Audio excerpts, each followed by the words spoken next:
하나님의 말씀 같이 보겠습니다. 누가복음 22장 31절과 32절의 말씀을 같이 교독하겠습니다. 제가 보이는 성경은 신약성경 135면에 나와 있습니다. 누가복음 22장 31절 32절의 말씀입니다.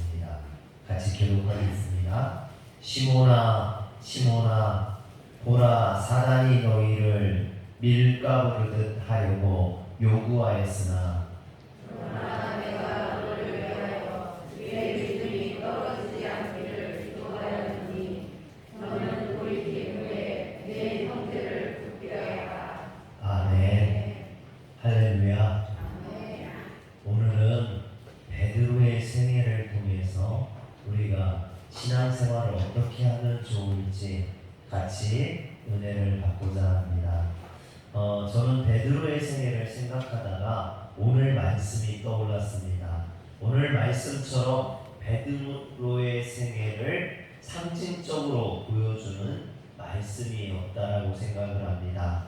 주님이 잡히심으로 시험과 환난이 닥치기 직전에 주님은 베드로에게 사단이 너희를 밀가부르듯 하려고 요구하였다 말씀하셨습니다. 이처럼 베드로는 사단에 의해서 밀가부르듯 까불림을 당한 그런 생애를 살았습니다. 그러나 주님으로부터 내 믿음이 떨어지지 않기를 기도하였노니 너는 돌이킨 후에 내 형제를 굳게 하라 라는 말씀을 받았습니다. 즉 베드로의 인생은 사단에 의해서 까불림을 당했으나 주님의 은혜로 회복되어졌고 일어섰으며 주변의 형제들을 굳게 하는 아름다운 삶을 살았다라는 것입니다. 한마디로 약했으나 마침내 강하여진 제자, 그것이 바로 사도 베드로라는 것이죠. 사랑하는 성도 여러분, 우리의 인생 또한 베드로처럼 까부러질 수밖에 없는, 사단에 의해서 실망하고 낙심하고 좌절하고 절망할 수밖에 없는 그런 인생을 살아갈 수밖에 없습니다.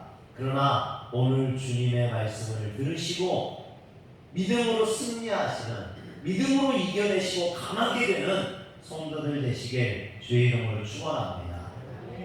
마태, 마가, 누가복음은 어떤 공통된 관점으로 쓰여졌다 해서 이것을 공관복음이라고 합니다. 그런데 공관복음과 사도행전 1장에 보면 예수님의 12 제자의 이름이 나오는데 그 이름 중에 가장 먼저 나오는 이름이 항상 베드로입니다. 그래서 이 베드로를 예수님의 수제자라고도 하죠. 이처럼 베드로는 예수님의 제자 중에서 으뜸이 되는 제자였을 뿐만 아니라 제자 중에서 리더격이었던 그런 제자였습니다. 그런데 성경에 보면 이 베드로의 이름을 가리켜서 뭐라고 부르냐면 시몬이라고 불러요. 또는 게바, 베드로 이렇게 부르기도 하고 시몬, 베드로 이렇게 부르기도 합니다.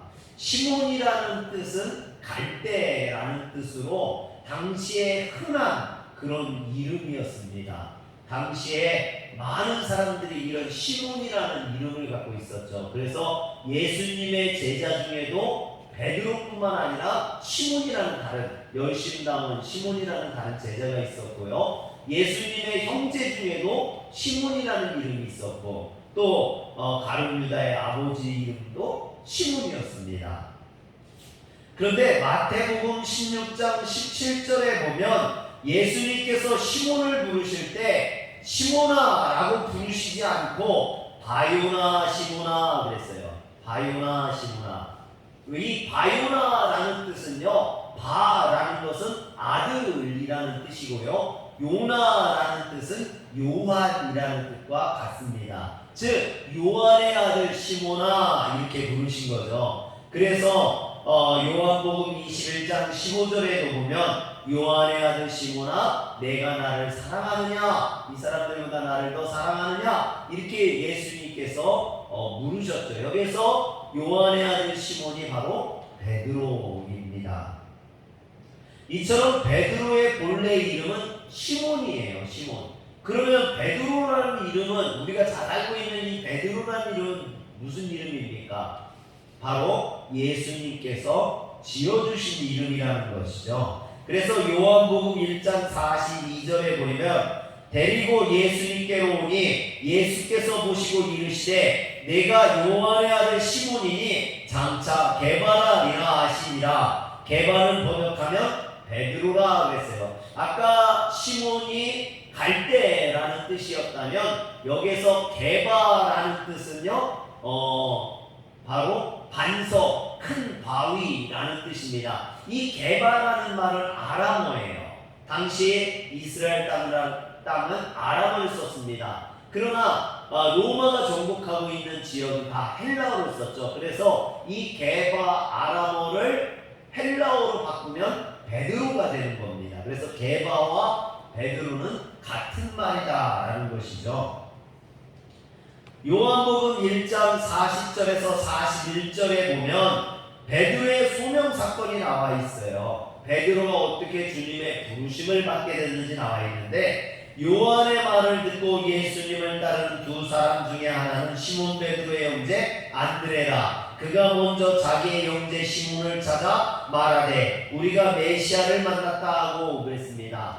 여기 보면 무엇을 알 수 있냐면 베드로의 형제 안드레가 세례 요한의 제자였던 것을 알 수 있어요. 근데 세례 요한이 예수님을 가리켜서 그리스도다라고 하니까 이 안드레가 예수님을 따르게 된 거죠. 예수님을 가서 만나고 예수님으로부터 이분이 메시아라는 걸 깨닫게 된 겁니다. 그래서 그의 형제였던 베드로에게 와서 내가 메시아를 만났다라고, 그리고 베드로를 데리고 예수님에게 갔던 거죠. 이처럼 시몬의 형제인 안드레를 통해서 베드로는 예수님을 만나게 되었습니다. 그런데 시몬을 만난 예수님께서 그의 이름을 베드로로 바꿔주시죠. 그러면서 1장 42절에 보니까, 요한복음 1장 42절에 보니까, 넘겨주세요.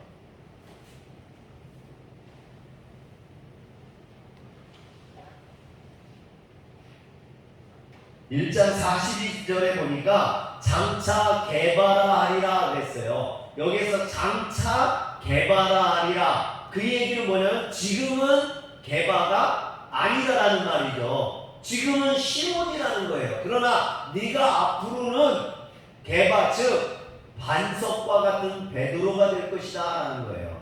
사랑하는 성도 여러분, 오늘 우리가 지금은 시몬일지 몰라요. 지금은 갈대처럼 흔들리는 믿음을 가졌을지 몰라요. 그러나 장차 반석과 같은 믿음의 사람이 되시길 주의 이름으로 축원합니다. 여러분, 너무나 놀라운 기절 아닙니까? 주님은 베드로를 처음 만나는 그 순간에 베드로 안에 반석과 같은 그런 믿음을 보셨던 거죠. 그래서 그에게 너는 앞으로 반석과 같은 사람이 될 것이다 라는 베드로의 소명을 주신 줄 믿으시길 바랍니다. 그런데 이것은 요한복음에 나와 있는 예수님이 베드로에게 주신 소명의 사건이라면, 누가복음에는 이 소명의 사건이 다르게 나와 있어요. 누가복음 5장에 보면 예수님이 베드로를 만나 부르시고 소명을 주시는 부분이 나오는데, 이때는 예수님께서 갈릴리 바닷가에서 많은 사람들에게 둘러싸여서 말씀을 전하고 계셨어요. 그런데 그 당시에 베드로는 밤새도록 고기를 잡았으나 고기를 한 마리도 잡지 못해서 그물을 바닷가에서 씻고 있었어요. 근데 사람들이 너무 많이 모이니까 예수님이 몰려서 어디까지 갔냐면 바닷가에서 나중에는 배로 올라가게 된 거죠. 그런데 그때 마치 누구의 배로 올라가셨냐면 베드로의 배로 올라가셨던 겁니다. 그리고 베드로의 배에서 말씀을 전하시고, 그리고 나서 베드로에게 말씀하시되 누가복음 5장 4절에 보니까 깊은 데로 가서 그물을 내려 고기를 잡으라 말씀하셨어요. 여러분, 시몬이 갈릴리 이 바닷가에서 잔뼈가 굵은 어부입니다. 여러분, 고기 잡는 데 있어서 예수님보다 베드로가 전문가예요.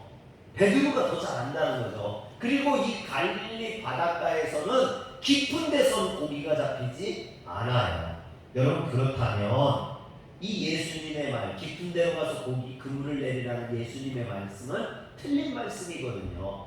그렇다면 베드로가 예수님에게 당신이 뭔데 뭘 한다고 깊은 데로 가서 그물을 내리라 하느냐, 그물을 내리라 말하느냐, 고기 잡는 것은 내가 더 잘 알고 내가 박사고 내가 전문가다라고 말할 수 있었다라는 거죠. 그러나 베드로가 그렇게 말하지 않았어요. 누가복음 5장 5절에 보니까 선생님, 우리들이 밤이 새도록 수고하였으되 잡은 것이 없지만은 말씀에 의지하여 내가 그물을 내리리이다 그랬어요.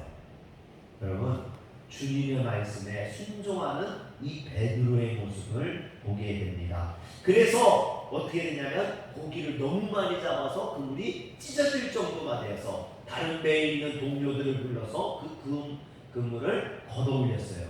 여러분, 밤새도록 잡았으나 그 고기 한 마리 못 잡던 사람이 갑자기 대박 난 거죠. 수많은 고기를 잡았어요. 여러분, 그렇다면 그 고기를 세기에 바꾸고 그 고기를 세서 어떻게 팔까 궁리하기에 바꾸겠죠. 그런데 베드로는 그러지 않았다는 거예요.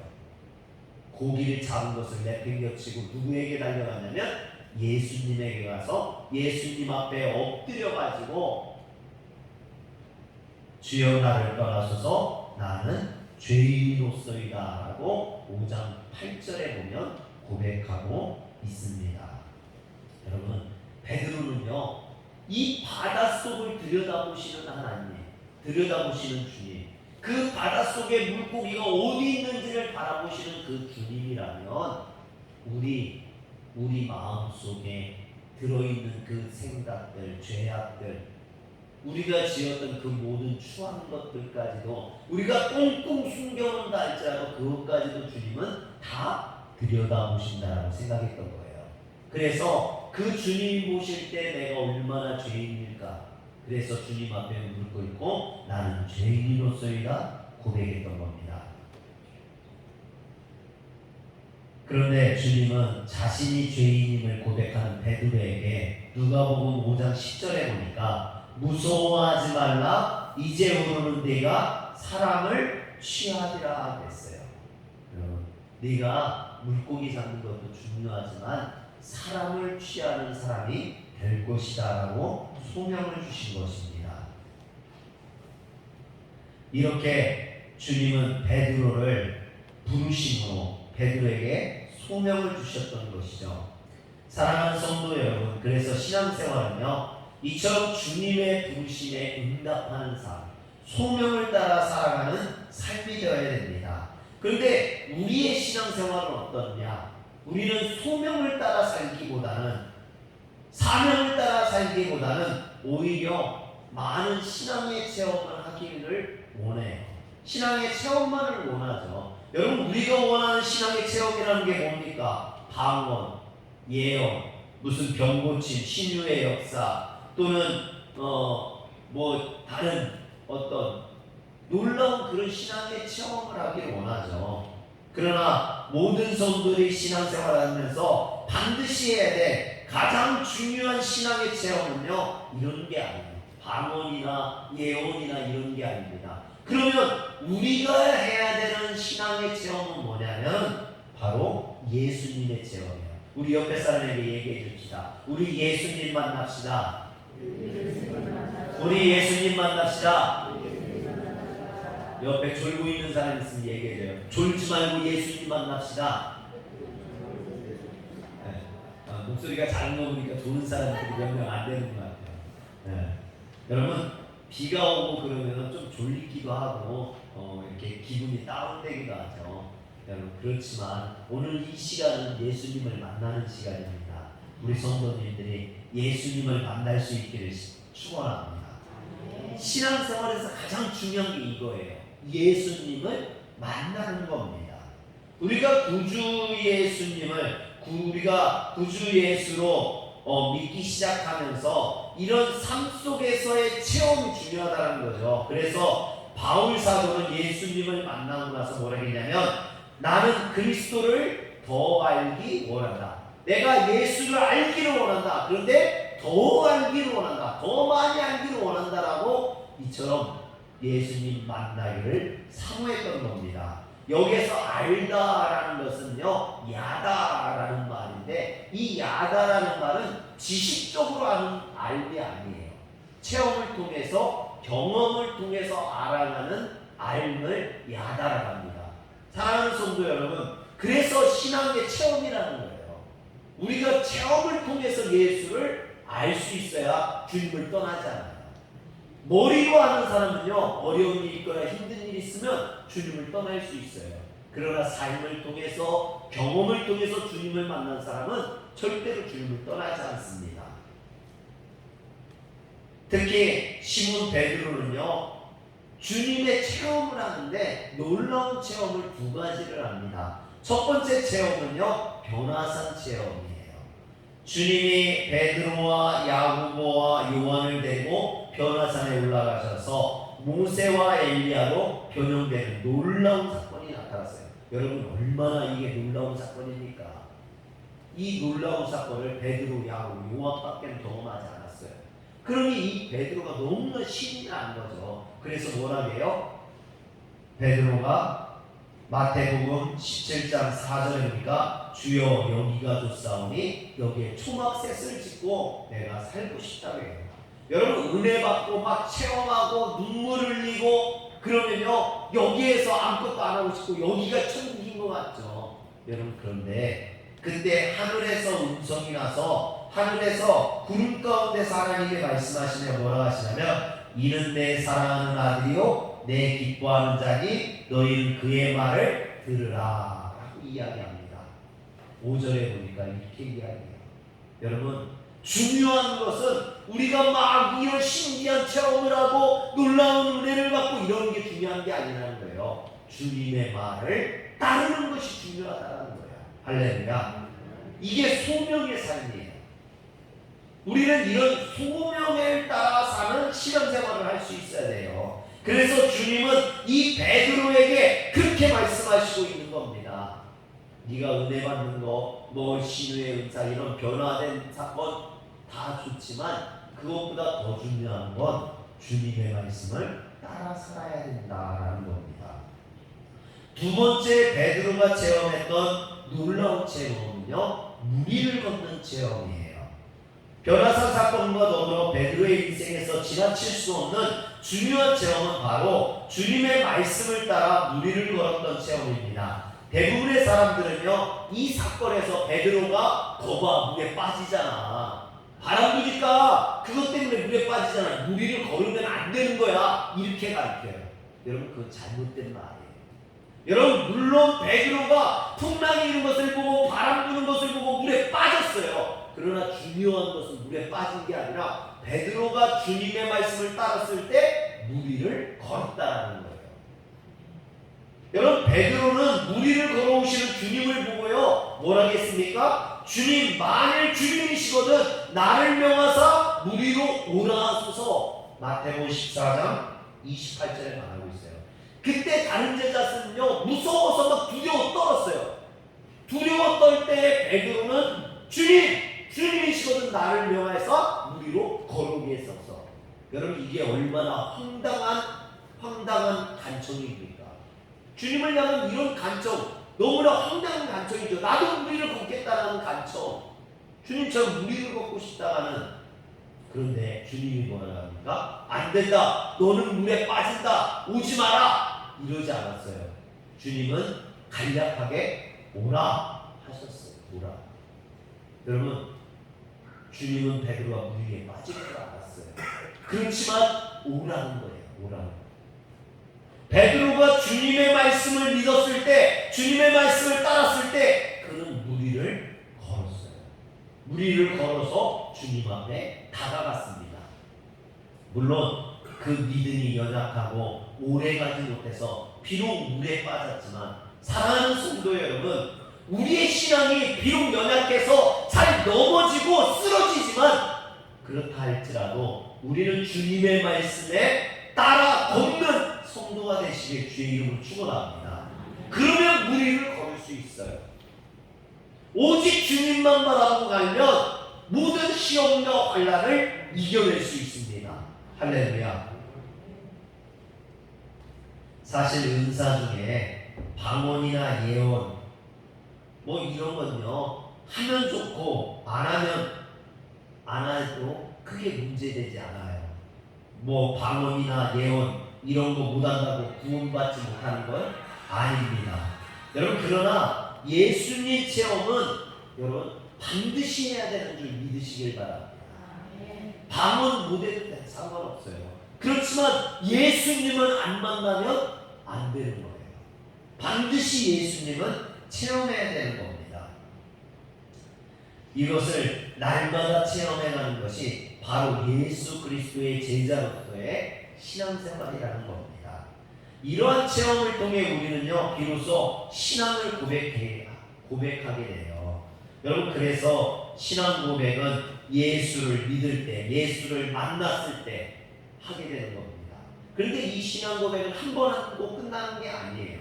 우리가 세례 받을 때 당신은 예수님을 뭐라고 생각하십니까? 주는 그리스도시요 살아계신 하나님의 아들이시니이다 라고 고백을 하죠. 이런 고백을 해야만 세례를 줄 수 있어요. 그런데 이런 고백은 세례할 때만 하는 게 아니라는 거예요. 우리의 신앙생활 날마다 고백할 수 있어야 될 줄 믿으시길 바랍니다.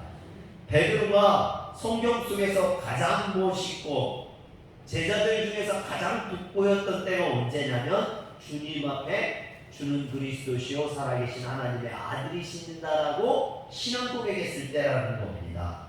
즉 베드로가 예수님의 제자로서 사도다운 수제자다운 모습을 보여준 것은 바로 주님을 향한 신앙 고백 사건이죠.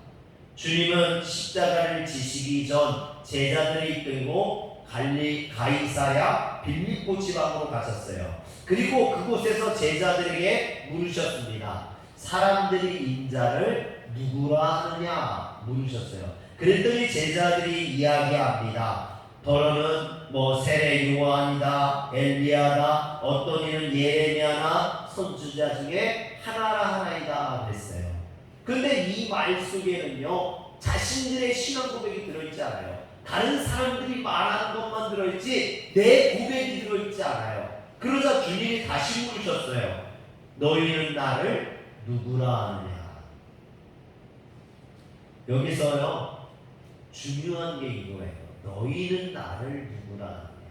여러분, 내 고백이 중요한 거예요. 부모님의 신앙 또는 남편의 신앙, 부모의 신앙, 여러분 물론 그것도 중요합니다만 내 신앙 고백, 여러분들은 지금 주님을 뭐라고 고백하실 겁니까? 제자들로서요, 베드로는 3년 동안을 주님을 따라다녔어요. 그리고 이제 주님이 십자가를 지셔야 될 때, 마치 학교를 3년 다니고요, 이것은 졸업시험과 같은 거예요. 그래서 졸업시험 문제가 뭐였냐면 딱 두 가지였어요. 사람이 인자를 누구라 하느냐, 너희는 나를 누구라 하느냐. 여러분, 졸업시험에 이런 게 나오면 얼마나 좋아요. 그러면 100점 맞을 텐데. 제가 잘하지는 못하는데요, 목사 안수 받으려면 과정이 있거든요. 3년 동안 매년 논문을 내고 시험을 보고 그래야 돼요. 그래야 준회원 이제 1년, 2년, 정회원 이렇게 올라갈 수 있어요. 근데 제가요, 다른 시험은 그렇게 잘 못 봤는데 성경 시험 100점 맞았어요. 그래가지고 그 과정 자격할 때 목사님들이 어떠냐 물어보니까요, 시험 담당했던 목사님이 이 친구는 아주 목회 잘할 거야, 성경 시험을 100점 받았어요 이렇게 했어요. 여러분 박수 좀 한번 쳐주세요. 성경 시험을 100점 받았다니까요. 다른 건 100점 못 맞아도 상관없어요. 근데 성경 시험 100점 맞으니까 굉장히 기분이 좋더라고요. 오늘 예수님은 지금 제자들에게 졸업시험을 보시는 거예요. 너희들은 나를 누구라 하느냐. 예수님을 따라다니면서 수많은 경험을 했어요.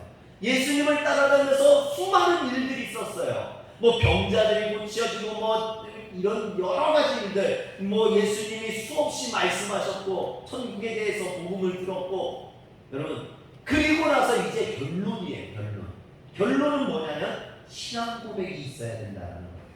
우리 신앙생활의 결론은 내 신앙 고백이 이루어져야 돼요. 아무리 성경 공부 많이 하면 뭐합니까? 여러분 아무리 제자 훈련 많이 하면 뭐합니까? 내 고백이 없으면 아무런 소용이 없는 거예요. 그래서 예수님은 이와 같이 제자들에게 물으셨던 거예요. 그때 여러분 다른 제자들이 말을 못하고 있을 때 베드로가 마태복음 16장 16절에 보니까 주는 그리스도시요 살아계신 하나님의 아들이십니다라고 고백을 하게 됩니다. 여러분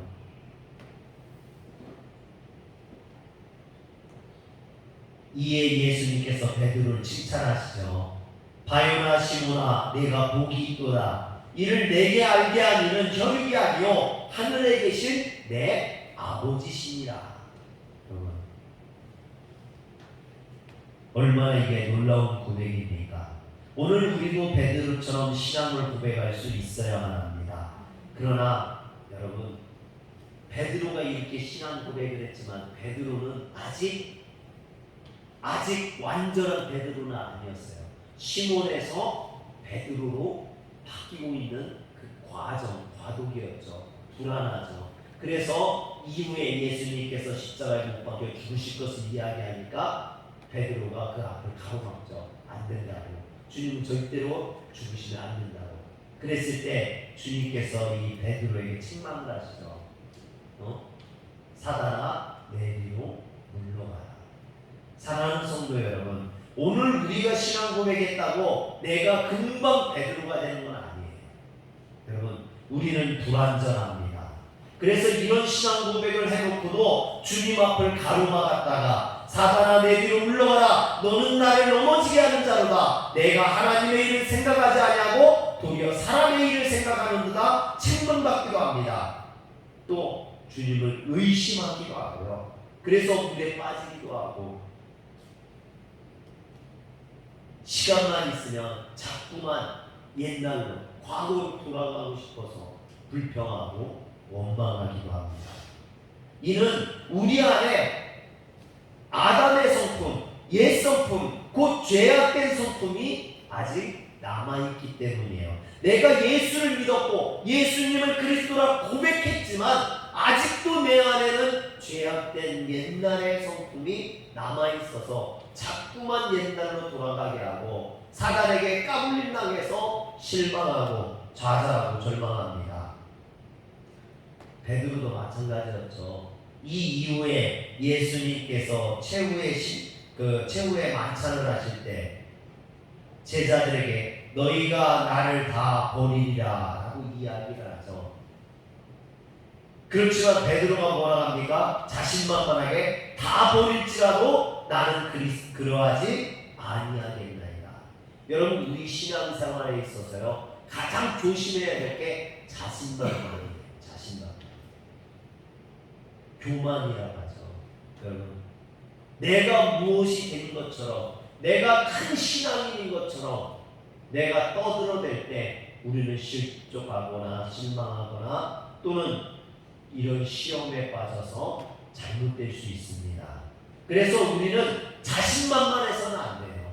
여러분 우리가 신앙생활하면서 가장 기억해야 될 것은 내가 자신만만하면 안 된다는 거예요. 그럼 어떻게 해야 되냐? 주님만만해야 돼요. 주님으로 우리는 모든 것을 할 수 있는 줄 믿으시길 바랍니다. 한번 옆에 사람에게 얘기해 줍시다. 자신만만하지 맙시다. 주님만만 합시다. 우리 자신만만하지 맙시다. 우리 주님만만 합시다. 자기 자신을 믿고 내 능력까지 가지고 내가 할 수 있다라고 할 때 우리는요 넘어질 수밖에 없는 거예요.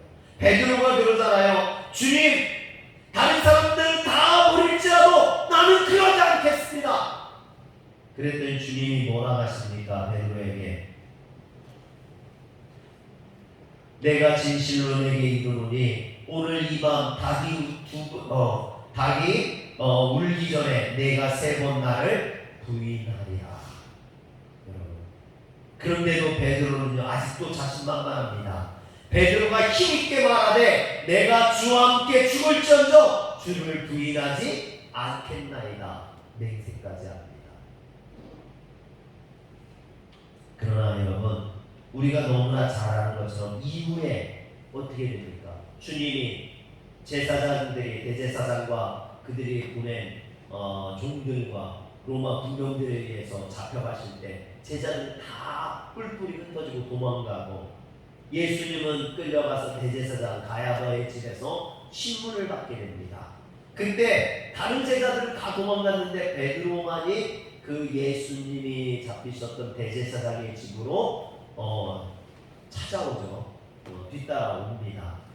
그런데 그 대제사장 집들에서 계집종이 베드로에게 이야기하죠. 너도 갈릴리 사람 예수와 함께 있었도다. 여러분, 그때 베드로가 주님을 3번이나 부인하면서 나는 그 사람을 알지 못한다라고 이야기합니다. 주님의 말씀처럼 내가 죽을지언정 주님을 부인하지 않겠다고 그렇게 큰 소리치고 맹세했던 다른 제자들은 다 도망간다 할지라도 나는 도망가지 않겠다고, 나는 절대로 예수님을 부인하지 않겠다고 했던 그 베드로가 계집종 앞에서 3번이나 나는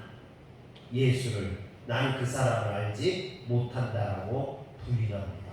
부인할 뿐만 아니라 맹세하고 저주까지 하죠. 여러분, 그래서 신앙생활은 자신만만하면 안 된다는 거예요. 자기를 믿으면 안 돼요. 나는 믿을 수 있는 사람이 아니에요. 여러분, 오늘 우리는 인간을 믿을 수 있는 존재가 아니에요. 우리는 주님을 믿어야 돼요. 어떤 분 중에 그런 분들이 있어요. 목사님을 믿었는데 목사님이 그럴 수 있냐고. 여러분, 언제 제가 저를 믿으라겠어요. 여러분, 그러면 제가 이단이지. 저를 믿지 마세요. 주님을 믿으세요. 저도 인간이고 저도 부족하고 저도 연약한 사람일 뿐이에요. 여러분, 우리가 믿어야 될 대상은 사람이 아니라 주님입니다. 자기 자신을 믿었던, 사람을 믿는 베드로처럼 이렇게 실망하는 거죠. 여러분, 베드로도 자기 자신을 믿었다 이처럼 주님을 부인하는 실망에 빠졌습니다. 그러나 여러분, 중요한 것은요, 베드로의 인생이 여기에서 끝났다면 얼마나 실망스럽습니까? 그런데 여기서 끝나지 않았어요. 곧바로 닭 우는 소리를 들었어요. 그리고 닭 울기 전에 내가 3번 나를 부인하리라 하신 주님의 말씀이 생각나서 밖에 나가 심히 통곡했다 했어요. 그리고 부활하신 주님께서 베드로를 찾아오셨어요. 그리고 물으셨죠. 요한의 아들 시몬아, 내가 이 사람들보다 나를 더 사랑하느냐? 그러자 베드로가 뭐라고 대답했습니까? 주님, 그러하나이다. 내가 주님을 사랑하는 줄 주님이 아시나이다. 여러분, 주님이 이 똑같은 질문을 3번이나 물으셨어요. 첫 번째, 두 번째는 베드로가 그냥 대답을 했어요. 근데 3번째로 주님이 요한의 아들 시몬아, 네가 이 사람들보다 나를 더 사랑하느냐? 물으셨을 때 베드로는 심히 근심했다고 했어요. 심히 근심했다. 왜 심히 근심했을까요? 예수님을 3번 부인했던 자신의 모습이 떠올랐기 때문에. 주님을 3번이나 내가 모른다 하면서 부인하고 맹세하고 저주까지 했던 그 모습이 떠올랐던 거죠. 그래서 울면서 고백하지 않습니까? 주님, 모든 것을 아시오매 내가 주님을 사랑하는 줄을 주님께서 아시나이다. 여러분, 예수님을 판 가룟 유다와 예수님을 부인하고 저주한 베드로. 누가 더 나쁜 놈일까요?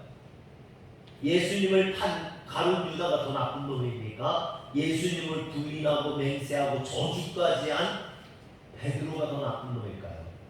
정답은 없어요. 둘 다 나쁜 놈이에요. 그런데 중요한 것은요, 베드로는 회개하고 돌아왔다는 거예요. 그렇지만 가룟 유다는 후회는 했어요. 자신이 한 일에 대해서 후회는 했지만 회개하고 돌아오지 않았어요. 그게 베드로와 가룟 유다의 차이예요. 둘 다 나쁜 놈이었어요. 하나님 예수님을 팔았고 하나님 예수님을 저주하고 맹세했어요. 그런데 베드로는 회개하고 돌아왔고 가룟 유다는 후회만 했어요. 사랑하는 성도 여러분, 베드로는 철저히 깨어지고 부서진 후에 주님의 그릇으로 새롭게 만들어졌던 이유가 여기 있어요. 오늘 우리도 실수할 수 있고 넘어질 수 있어요. 중요한 것은 주님 앞에 회개하고 돌아와야 된다는 거예요. 베드로가 될 수 있었던 것, 시몬이 베드로가 될 수 있었던 건 이런 신앙의 체험, 또 믿음의 고백, 이런 것도 중요하지만 회개하고 돌아오는 게 중요해요. 오늘 우리가 주님 앞에 돌아와야 될 줄 믿으시길 바랍니다. 그래서 주님은 베드로에게 네가 나를 사랑하느냐 세 번이나 물으신 후에 내 양을 먹이라 하셨습니다. 이것은 목회에 대한 소명, 사명을 주신 거죠. 베드로를 이제 베드로서의 사명을 감당하라고 말씀하신 거예요. 인정해 주신 거예요. 할렐루야.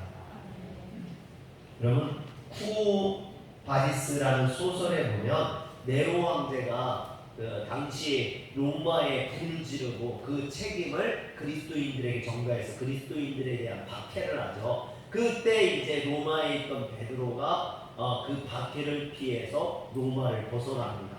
로마 시내를 떠나서 이제 로마 시내를 떠나가는 언덕을 오르고 있는데 그 맞은편에서 예수님께서 걸어서 오시는 거죠. 그리고 베드로를 스쳐 지나가시면서 로마로 들어가실 겁니다. 그래서 이 베드로가 예수님에게 이야기합니다. 쿠오바디스 도미네, 주님 어디로 가십니까? 이 베드로가 깜짝 놀라서 묻는 거죠. 주님이 자신을 지나쳐서 그냥 로마로 들어가시니까. 그래서 주님이 뭐라고 하냐면 나는 내가 버리고 온 로마 교회 양들을 위해 다시 십자가를 지러 가노라 라고 말씀하십니다. 이때 베드로가 눈물을 흘리며 주님께 고백합니다. 주님, 제가 가겠습니다. 제가 가서 그 양떼들을 위해 십자가를 지겠습니다. 여러분, 이전에 베드로였다면요 도망갔을 거예요. 그러나 베드로가 변한 거죠. 베드로는 더 이상 비겁한 도망자나 예수님을 부인하는 그런 사람이 아닙니다. 사도행전 5장에 보면요, 사도들이 많은 이적을 행함으로 많은 사람들이 주님 앞에 돌아왔어요. 베드로 외가 한번 설교할 때 3,000명, 5,000명이 회개하는 역사가 일어났어요. 그랬더니 대제사장과 사두개인들이 제자들을 질투해서 그 제자들을 잡아오게 가지고 야고보를 죽였어요.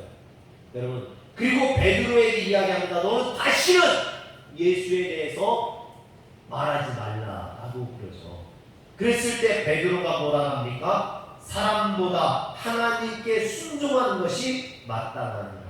사람의 말을 듣는 것이 더 옳으냐? 하나님의 말씀을 듣는 것이 더 옳으냐라는 거죠.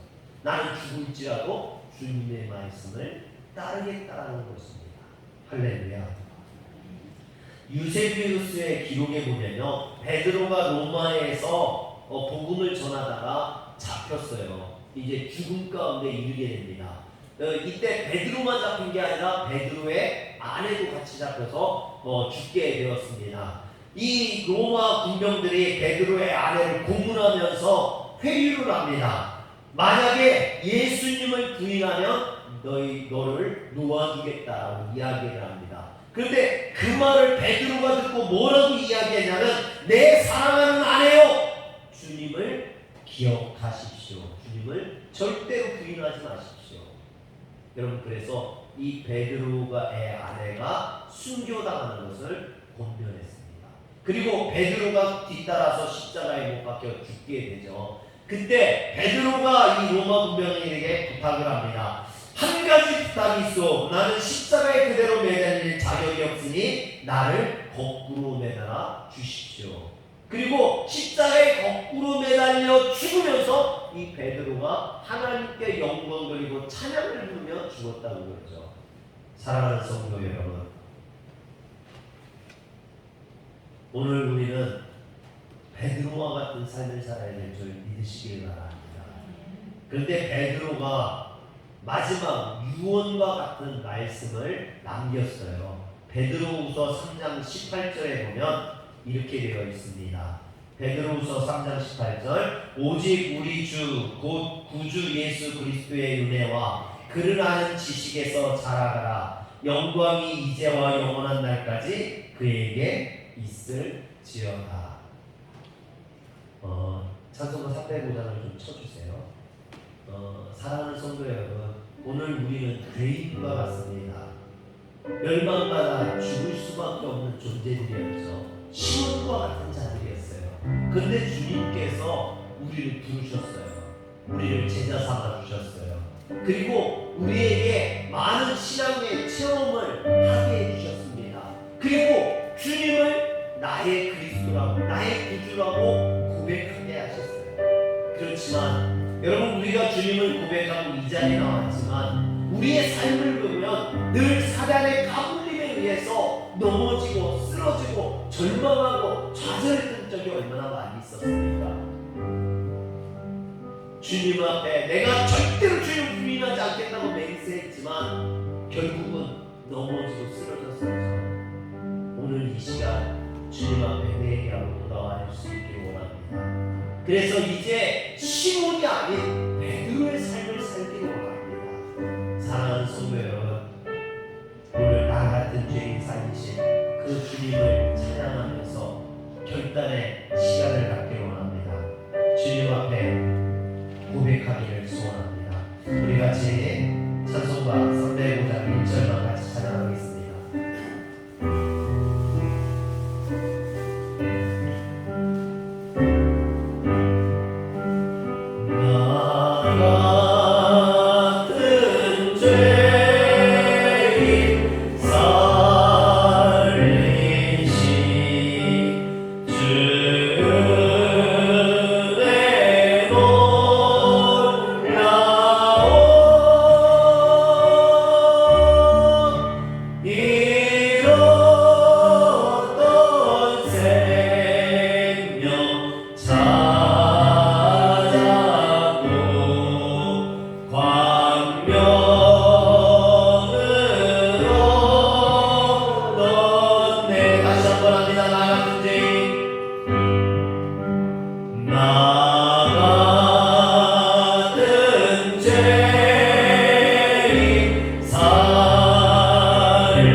주님 도와주시옵시고 연약한 성도들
늘 그래서 넘어질 수밖에 없고 쓰러질 수밖에 없던 우리들 하나님 앞에 고백하오니 아버지 하나님께서 붙들어 주셔서 오직 주님만 붙들게 하시고 베드로와 같은 반석과 같은 믿음을 가질 수 있도록 주님 축복해 주시옵소서. 우리 주 예수님의 이름으로 기도